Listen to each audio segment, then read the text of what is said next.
Hi students, today I have brought a very important and interesting poem for you. The name of the poem is The World Is Mine. It has been kept for the syllabus of 10th standard by Maharashtra SSC board. The poem is written by a very famous poetess, Joy Lovelate Cranford. The poem is important from the philosophical point of view also. Why the poem is important? Because it tells us the truth of life. Because it teaches us we must feel satisfied whatever we possess, whatever the God has given us, we have to feel we must be satisfied with it. If there is a greed in our heart, if there is a greed in our mind, then the man won't be happy in his life. जर माणसाच्या मनामध्ये जर हा असेल तर तो माणूस कधीही आयुष्यामध्ये कधीही त्या माणसाला समाधान मिळणार नाही. कवितेमध्ये आपल्याला सांगण्यात आलंय की we must be satisfied with whatever the God has given us. जे देवानं आपल्याला दिलंय का त्याच्यामध्ये आपण समाधानी असलं पाहिजे. There should be no greediness in our heart. There should be no greediness in our heart. आपल्या हृदयामध्ये कसल्याही प्रकारचा हाव लालसा या गोष्टी असता कामा नये. आणि म्हणून इथं काही उदाहरणं दिली. ही कविता म्हणजे एक प्रकारे आपल्याला फ्रीवर कविता एक प्रकारे आपल्याला अतिशय सोप्या भाषेमध्ये लिहिण्यात आलेली आहे. The poem is written in a very simple language. It is written in a easy to understand language. Not a single word is difficult there. एक सुद्धा शब्द त्या ठिकाणी अवघड नाही आहे. As we read the poem we understand its meaning. आपल्याला त्याचं सगळी मिनिंग आपल्याला कळते. जसं कविता आपण वाचत जातो का आपल्याला संपूर्ण मिनिंग आपल्याला कळतं. The poem is written in a 4 stanza. ही कविता 4 कडव्यांमध्ये लिहिण्यात आलेली आहे. As I have already said, जसं मी तुम्हाला सांगितलंय, it is written in a easy to understand language. अतिशय समजायला योग्य अशा, समजायला सोप्या अशा प्रकारच्या भाषेमध्ये ही कविता लिहिण्यात आलेली आहे. या कवितेमध्ये काही काव्यतंत्राचा वापरही करण्यात आला आहे. जसं जसं मी कविता शिकवेन तसं मी त्या काव्यतंत्रावर सुद्धा डिस्कस करेन. I will discuss over the poetic devices also. So let start the poem. या कविता जर आपण सुरुवात करूया, कवितेला आपण सुरुवात करूया. पहिल्या, दुसऱ्या आणि तिसऱ्या कडव्यामध्ये in the first, second and third stanza the poet has given us examples. The poet has presented some situations. याच्यामध्ये काही सिच्युएशन्स आपल्या समोर त्यांनी ठेवलेत आणि त्याच्यातून आपल्याला काय शिकायला मिळतं याचा विचार आपण करूया. In the first stanza, what does the poet say? Today upon a bus, I saw a very beautiful woman.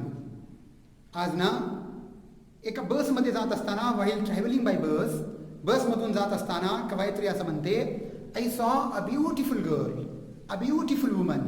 एक सुंदर स्त्री तिनं पाहिली. And wished I were as beautiful. आणि तिला असं वाटलं की आपण एवढं सुंदर असायला पाहिजे. आपण ना आपल्याकडे पाहत नाही. आपल्याला देवानं काय दिलंय? What has God given to us. We do not think over it. आपण त्याच्यावर अजिबात विचार करत नाही. देवानं आपल्याला बरंचसं काही दिलेलं असतं. परंतु जेव्हा आपण एखादी गोष्ट दुसऱ्याकडे पाहतो का तेव्हा ती आपल्याला हवी हवीशी वाटायला लागते. कारण माणसाचं मन हवलट आहे. Because man is greedy. माणूस हा हवलट आहे. Hope springs eternal in human heart. It is the statement said by Alexander Pope. Hope springs eternal in human heart. माणूस हवलट आहे. दुसरी एखादी गोष्ट एखाद्याकडे पाहतो का आपण त्यावेळेला असं वाटायला लागतं की आपल्याकडे ती असली पाहिजे. जेव्हा या कवयित्रीनं एका महिलेला पाहिलं, एका मुलीला पाहिलं, शी वॉज व्हेरी ब्युटिफुल, आणि तिला असं वाटलं की आपण सुद्धा तिच्यासारखं असायला पाहिजे. तेवढं सौंदर्य जर देवानं मला दिलं असतं, if God would have given such a beauty to me, जर देवानं मला अशा प्रकारचं दिलं असतं तर खूप चांगलं झालं असतं. म्हणजे तिच्या मनामध्ये हवलटपणा आला. When suddenly she rose to leave, म्हणजे पहिल्यांदा वाटलं की आपण त्या मुलीसारखं असायला पाहिजे होतं. आणि जेव्हा तिला उतरायचं असेल, समजा एखादं स्टेशन आलं असेल, ती उठली. She stood up from her place. जाग्यावरून उठली. तेव्हा पाहिलं, म्हणजे जायला निघाली तेव्हा पाहिलं तर काय बघा, she had one leg and wore a creche. तिला फक्त एकच पाय होता, एक पाय नव्हता. ती ना आधाराच्या साह्यानं त्या ठिकाणी चालत होती. She was lame, she was handicapped. जेव्हा ती बसलेली होती तेव्हा लेखिकेनं तिला पाहिलं. जेव्हा ती बसलेली होती तेव्हा कवयित्रीने तिला पाहिलं आणि तिला वाटलं the God would have given such a beauty to me. If the God would have imparted such a beauty to me. अशा प्रकारचं सौंदर्य मला बहाल केलं असतं तर चांगलं झालं असतं. But when the girl stood up, जेव्हा ती जायला निघाली, and she was about to leave, जेव्हा ती जायला निघाली तेव्हा पाहिलं तर काय, she had only one leg, she was lame, she was handicapped. धक्का बसला ना, the writer the poetess got shock. तिला शॉक लागला, अरे बापरे बरं झालं, कारण मी तिच्यासारखी नाही. आणि म्हणून ती काय म्हणते बघा, but as she passed a smile. आणि त्याच वेळेला काय झालं माहिती आहे का, की त्या ठिकाणी she had one leg and wore a crutch, but as she passed a smile. आणि जेव्हा ती अशी जात होती निघून, त्याच वेळेला तिनं लेखीकडे बघून थोडंसं हसलं.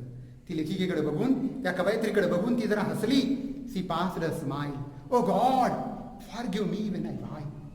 आणि मग कवयित्री काय म्हणते बघा, हे देवा मला खरंच माफ कर, जेव्हा जेव्हा मी तुझ्याकडे काही मागेन का, मी कुरकुर करेन का, वेन एव्हर आय एक्सप्रेस,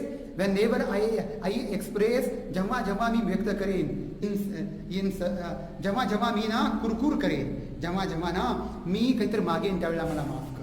कारण का, I have 2 legs, the world is my. कारण मला 2 पाय आहेत आणि म्हणून जग माझं आहे. मला 2 पाय आहेत, कारण एक पाय, मी तिच्यासारखे असते तर मला 1 पाय असता.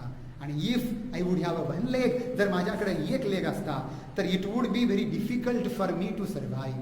It would be very difficult for me to go wherever I want. जिथं जिथं मला जायचंय का तिथं मला जाता आलं नसतं. म्हणजे अपंग होण्यापेक्षा थोडंसं कमी सुंदर असलेलं बरं ना. आणि म्हणून या ठिकाणी कवयित्री म्हणते, ओ गॉड फॉरगिव्ह मी, देवा मला माफ कर. वेन एव्हर आय वाईन म्हणजे काय, जेव्हा जेव्हा मी कंप्लेन करेन तेव्हा.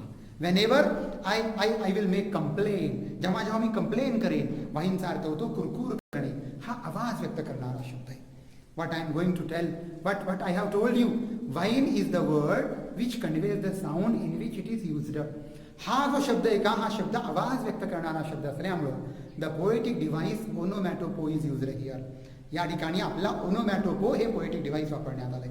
And in the first line of the first stanza, पहिल्या कडव्याची पहिली ओळ जी आहे का, त्याच्यामध्ये इन्व्हर्जन हे पोएटिक डिव्हाइस आहे. कारण या ठिकाणी the sentence is not in a correct sentence order. या ठिकाणी सेंटेन्स पहिल्यांदा कसं माहिती आहे का, करता, त्याच्यानंतर सहाय्यकारी क्रियापद, the subject should be first there है ना, and then auxiliary verb, then main verb. पण तशा प्रकारे या ठिकाणी नाही आहे. म्हणून इन्व्हर्जन हे पोएटिक डिव्हाइस या ठिकाणी वापरण्यात आलंय.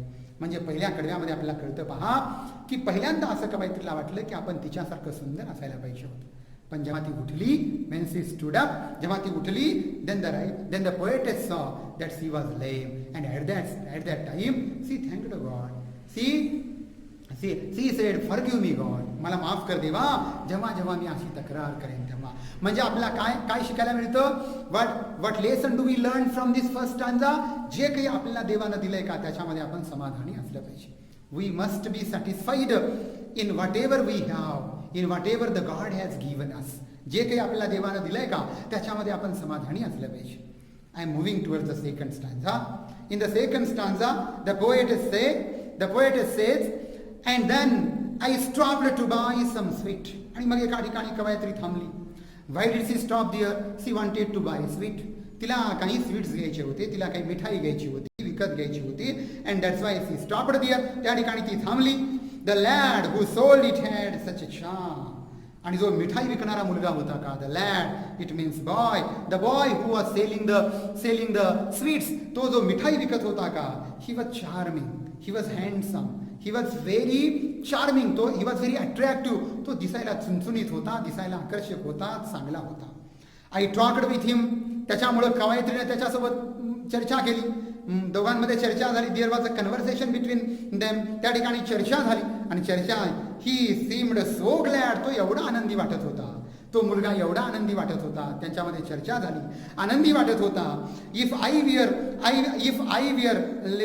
It would do no harm, and as I left he said to me. आणि मग देखील असं वाटलं की आपण या मुलासारखं असायला पाहिजे होतं, या मुलासारखं आपण आनंदी असायला पाहिजे होतं. देवान आपल्या या मुलासारखं आनंदी बनवायला हवं होतं. I thank you, you have been so kind, it is so nice to talk with a folk like you. आणि ज्या वेळेला लेखिका जायला निघाली का, त्यावेळेला तो मुलगा काय बोलला बघा, ही सेड टू मी, तो मला म्हणाला, काय म्हणाला, आय थँक यू, मी तुमचा आभारी आहे. You have been so kind, it is nice to talk with folks like you. म्हणजे तुम्ही मला बोलता, तुमच्यासारख्या लोकांना बोलून मला आनंद होतो, तुम्ही मला बोललात याच्याबद्दल मला खूप चांगलं वाटलं. You see he said. आणि तुम्हाला माहिती आहे का, तुम्हाला माहिती आहे का, तुम्ही माझ्याकडे पहा, यू सी, तुम्हाला माहिती आहे का, आय एम ब्लाइंड, मी ना आंधळा आहे. आंधळ्याला असं कोण बोलतं मला सांगा, मला डोळे नाही आहेत, मी आंधळा आहे. आंधळ्याला कोण बोलतं, तुम्ही मला बोललात त्याबद्दल I thank you. I am thankful to you from the bottom of my heart because you spoke lovingly with me.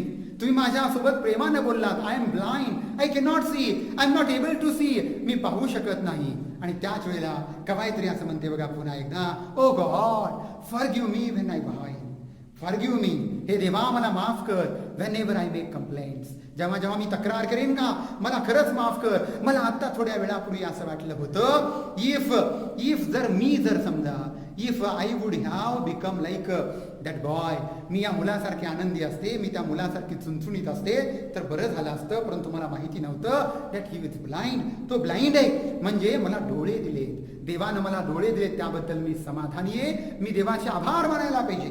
I must be thankful to God because he has given me eyes, he has given me 2 eyes. मला देवानं 2 डोळे दिले, मला देवानं 2 पाय दिले. त्या मुलीसारखं मला अपंग केलेलं नाहीये, या मुलासारखं मला आंधळं बनवलेलं नाहीये. आय हॅव 2 आईज, मला 2 डोळे. In the world is mine, 2 डोळे असल्यामुळं हे जग माझं आहे, मी काहीही करू शकते ना. I can do anything, I can go anywhere because I have legs and I can see everything, मी सगळं काही पाहू शकते. Why? Because I have 2 eyes, कारण देवानं मला डोळे दिले. But the boy is not able to see, the boy is not able to see my face, the boy is not able to enjoy the beauty of nature, the boy is not able to see the objects of the nature. आणि परंतु मला मात्र देवानं सगळं दिलंय. The God has given me 2 eyes, so I can enjoy the beauty of world. मला हे सगळं जग पाहता येतं ना, जग माझं आहे. अरे आपल्याकडे 2 पाय, 2 हात, 2 डोळे, सगळं देवानं दिले ना आपल्याला. देवानं आपला असं, the God has given us everything, देवानं आपल्याला सगळं दिलंय. And we can do nothing is impossible for us. खरं तर आपण पाहिलं की some examples, we are family with some examples. आपल्याला काही उदाहरणं माहिती आहेत. कोणकोणते उदाहरणं आपल्याला माहिती आहे? समजा की आपल्याकडे एक डेव्हिड हार्टमन नावाचा एक आंधळा मुलगा होता, की त्याचं स्वप्न काय होतं, he wanted to become a doctor, though he was a blind. तो ब्लाइंड होता आणि त्याचं स्वप्न काय होतं माहिती का, he wanted to become a doctor. अरे देवानं आपल्याला सगळं दिलंय ना. The God has given us 2 eyes, the God has given us hands, the God has given us legs, the God has given us healthy body. We can do anything, आपण काही बी करू शकतो. तो मुलगा डेव्हिड हार्टमन आंधळा असताना सुद्धा जगामध्ये पहिला आंधळा डॉक्टर झाला. He became the first blind doctor in the world. म्हणजे किती इच्छाशक्ती असेल त्याच्याकडं, how strong will power he had. त्याच्याकडे किती इच्छाशक्ती असेल याचा विचार करा. दुसरं उदाहरण आपल्याला माहिती आहे, Wilma Rudolph. Though she was a paralysed, म्हणजे तिच्याकडं चालण्याची कॅपॅसिटी नव्हती. She was not able to walk, she was not able to stand. तिला उठून उभा टाकता येत नव्हतं. But what was her dream? One day she said to her mother. ती आपल्या आईला काय म्हणाली माहितीये का, मदर डू यू नो, तुला माहितीये का, I want to become the fastest woman on the track of this earth. या पृथ्वीच्या धावपट्टीवर मला जगातील सगळ्यात वेगवान महिला बनायचं. म्हणजे पाय नाही येत, शी वॉज पॅरालिस्ड, तिला पॅरालिसिस झालेला, निमोनिया होऊन त्याच्यामुळे पोलिओ झालेला. आणि अशा प्रकारच्या स्टेटमध्ये ती मुलगी आपल्या आईला म्हणते, I want to be the fastest woman on the track of this earth. या पृथ्वीच्या धावपट्टीवर जगातील सगळ्यात वेगवान महिला बनायचंय. Strong will power, she had a strong will power. And on the basis of the strong will power what did she do? in the Olympic of 1960s, 1960च्या Olympic मध्ये सी वॉन 3 गोल्ड मेडल. तिनं 3 gold medal पटकावले. कशामध्ये? पळण्याच्या शर्यतीमध्ये. म्हणजे हे आपल्याला कळतं. मग आपल्याला तर देवानं दिलंय ना संपूर्ण.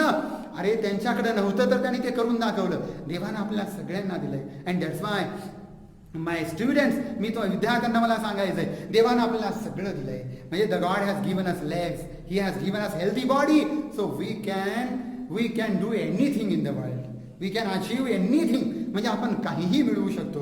आणि म्हणून ही कविता सुद्धा आपल्याला सांगते की we must be satisfied with whatever we have.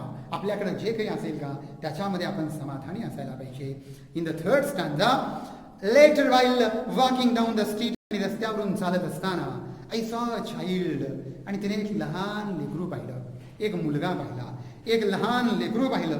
He stood and watch the others play. आणि तो काय करत होता माहिती का? He was standing dear and watching the game. Other boys were playing the game on the ground and he was only watching. He was just watching.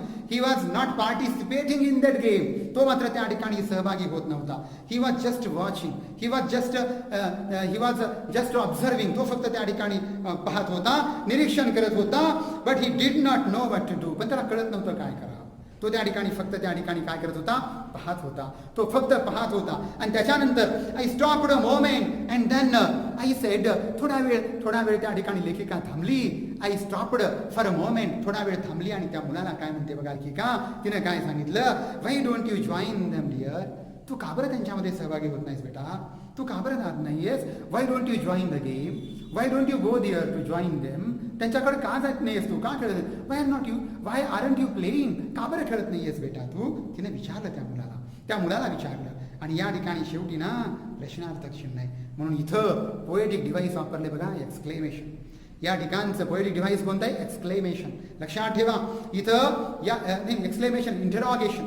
या ठिकाणचं poetic device कोणतं आहे? Interrogation. Sorry for इंट्रुजन.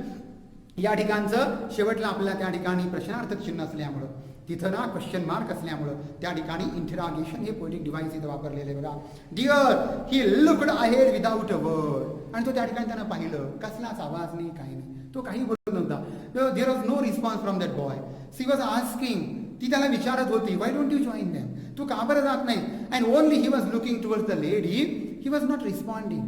He was not giving any response. There was no response from him. तो फक्त त्या ठिकाणी बघत होता, त्याला रिस्पॉन्स कसलाच देत नव्हता.